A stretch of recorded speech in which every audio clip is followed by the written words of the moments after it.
The week ahead. A little background on the current market before we get into more detail.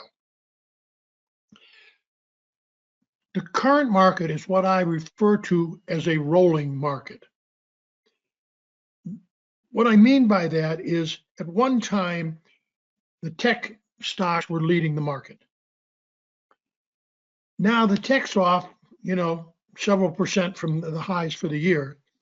And the market has moved down to the point where the value stocks have started to take an interest. So while the market's almost at new highs, the tech stocks are off considerably, and the market has rolled to the point where they're picking up value stocks as well as dividend stocks. That's usually one way a market ages. Now, to be more specific,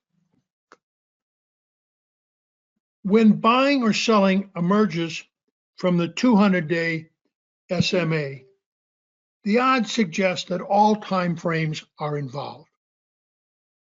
And I stress all time frames because historically I have found that the longer time frame investors as well as longer time frame traders do pay quite a bit of attention to the 200-day moving average.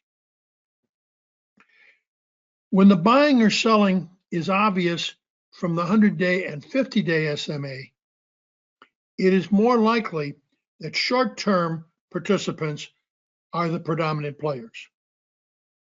This isn't normally the domain of the institutional investors. Following this concept, when the activity occurs relative to the 50-day SMA, the odds even more strongly suggest that the market is being driven by the shortest of time frames. If you look at the graphic in front of you, you will see a rally several days back that started from the 100-day SMA, where the current rally, they were buying at the 50-day SMA. We talk a lot about participation, and we talk about the diffusion model developed by Malcolm Gladwell, where you have the innovator, early adopter, early majority, late majority, and laggard. The way I'm talking about the market now, when you see the buying at the 50-day moving average, that's usually a pretty good sign that the laggards are the most predominant buyers in the market. Thursday's market lacked relative volume to what we've been seeing in the market. The underlying structure using market-generated information was quite poor. Thursday overnight, there was positive news out of Europe, and that stimulated some early buying in the market. That market didn't hold up. While the market broke, but it didn't really do much more other than fill the gap.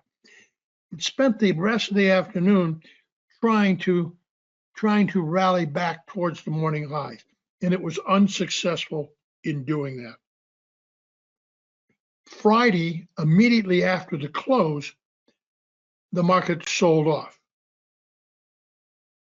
So the overall market appears to be struggling and lacking both enthusiasm and volume. So a way of saying that is that I think it's an aging market. What's going to be important is PEI on Tuesday and CPI on Wednesday. Both of these will be watched closely, as more recently, some of the inflationary data did not support what the market was hoping for. I will be strongly focused on Monday morning to begin the week. Failure to see downside relative to Friday's late liquidation is short-term positive.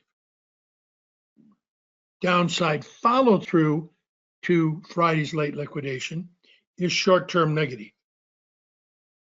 Any more meaningful break will remove the lower 50-day SMA. Now that's a ways away, but that's what I'll be focused on as the week moves on. Have a great week and wish you good trading.